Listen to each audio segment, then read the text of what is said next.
నీవు పలికితే నాకు మేలయా, నీవు పలికితే నాకు మేలయా, నీ దర్శనమే నాకు చాలయా, నీ దర్శనమే అనవలసిన నాతో ప్రభువా, నీవే మాట్లాడుమయ్యా, నాతో ప్రభువా, నీవే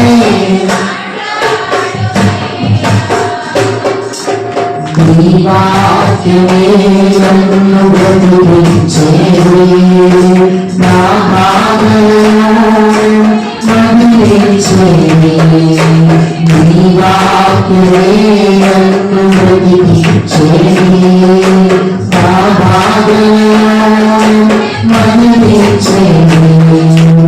నీవు పలికితే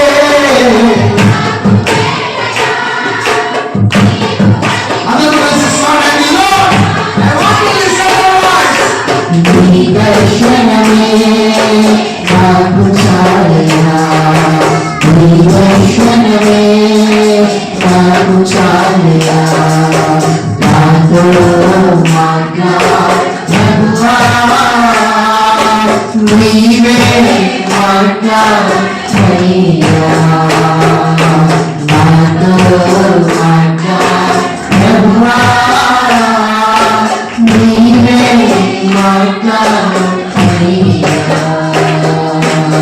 పరిశుద్ధుల మహానతుల తండ్రి, మీ అమూల్యమైన వాక్యాన్ని ఈ సమయంలో ధ్యానిస్తూ ఉండగా మీ ఆత్మ ప్రసన్నతను చేకూర్చండి అయ్యా. నా స్వరము కాదు, నా మాట కాదు, మీ మాటై ఈ బిడ్డలతో నేరుగా శుద్ధిగా స్పష్టంగా నీ వాక్యం ద్వారా మాట్లాడండి అయ్యా. నీ వాక్యాన్ని గ్రహించే వినగల మనస్సును హృదయాన్ని వాడు దయచేయమని నా చదువు యేసుక్రీస్తు ప్రభు నామములో అడిగి వేడుకొచ్చు నామ పరమ తండ్రి.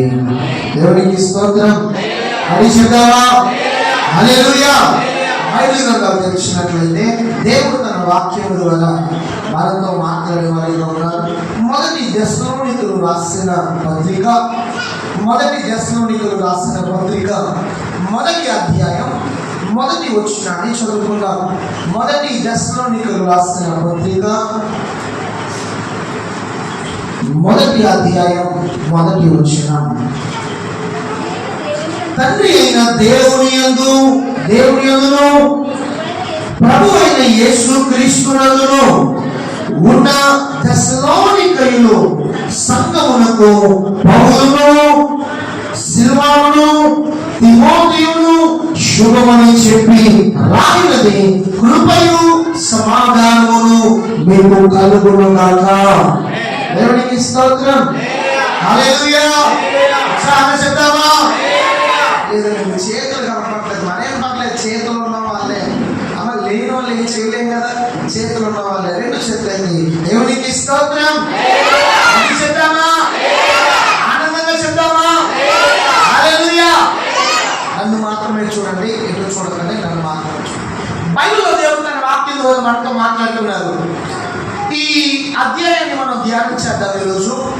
అయితే ఈ అధ్యాయాన్ని ధ్యానం చేసే ముందు అసలు దేవుడు ఎందుకు ఈ అధ్యాయాన్ని రాయించారు, ఎవరు రాశారు, ఎందుకు రాశారు, ఎలా రాశారు, కొంత సమయాన్ని వివరిస్తాను. చాలా జాగ్రత్తగా రండి. ఈ ఒకనొక వ్యక్తి, ఆయన పేరు సౌలు. ఈ సౌలు అనే వ్యక్తి ఆయన ఒక గ్రామంలో పుట్టాడు. ఈరోజు మనం చెప్పుకునే టర్కీ అనే దేశంలో కిల్కియా అనే ప్రాంతంలో ఒక గ్రామంలో ఆయన పుట్టాడు. ఆయన యూద మతానికి చెందినవాడు ఈ సౌలు అనే ఆయనకి 9వ సంవత్సరం వచ్చినప్పుడు, బహుశా 8-9 సంవత్సరం వచ్చినప్పుడు ఆయనకి చదువుకోలేని ఆశతో, చదువు పట్ల ఆసక్తితో యెరూషలేం వెళ్ళి చదువుకోవాలనుకున్నాడు. ఆ యెరూషలేం అనే ప్రాంతానికి వెళ్ళి ఒక గురువు దగ్గర, ఆయన పేరు గమాలియేలు. ఈ గమాలియేలు అనే గురువు దగ్గర ఆయన చదువుకుంటూ యూద మతం గురించి, యూద చరిత్ర గురించి ఆ గమాలియేలు ఈ సౌలు అనే వ్యక్తికి చాలా విషయాలు చెప్పాడు. ఆ సౌలు చాలా విషయాలు నేర్చుకున్నాడు. అలా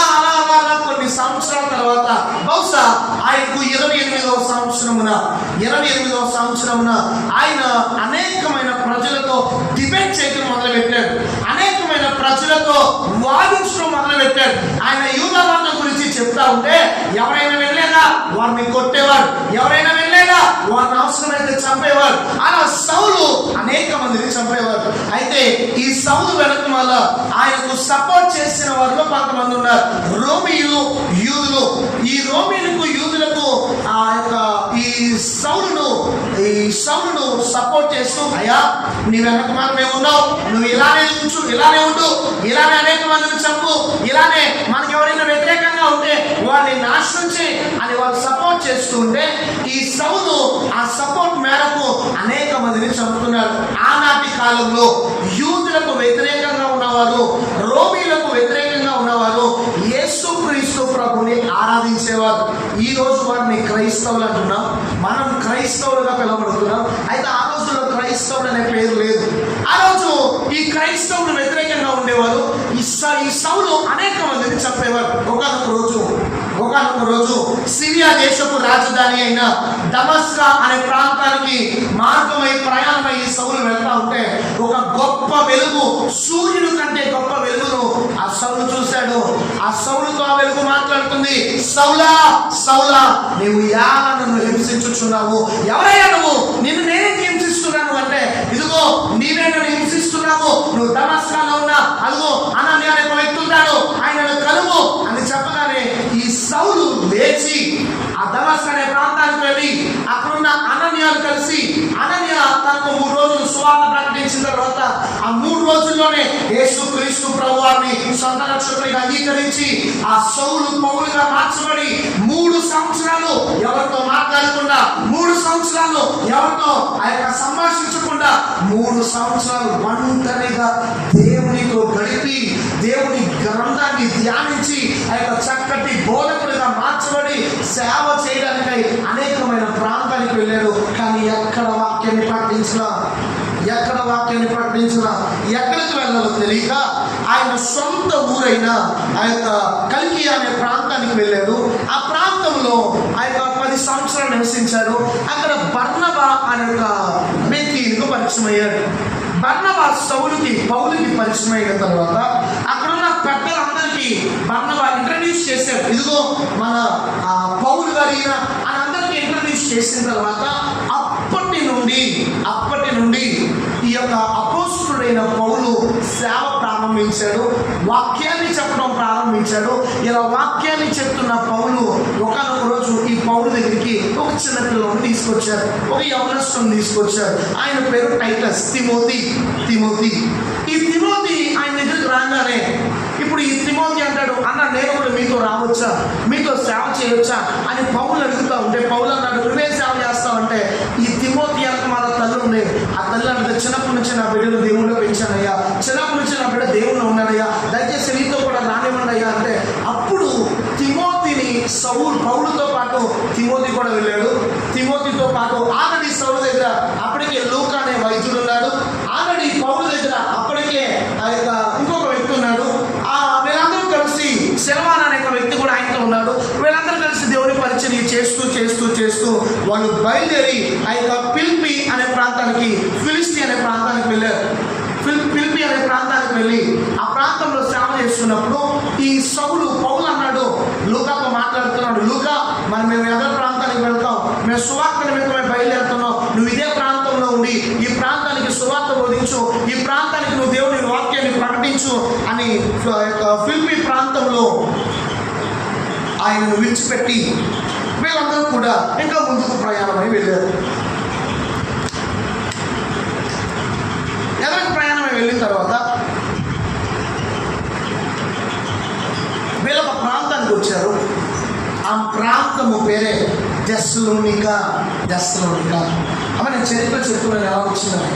ఇప్పుడు ఈ సౌలు ఈ పౌలుగా మార్చబడి సెల్వానాతో, రెండవది తిమోతితో వీళ్ళు బయలుదేరి దెస్సలోనికా అనే ప్రాంతానికి వెళ్ళారు.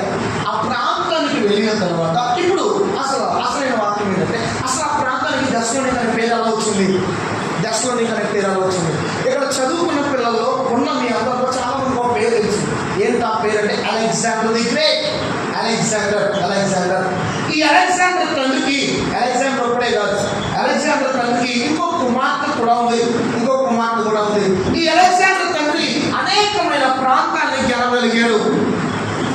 అనేకమైన ప్రాంతాలకు ఆ యొక్క యుద్ధాలు చేశాడు, అనేకమైన ప్రాంతాల్లో గెలిచాడు.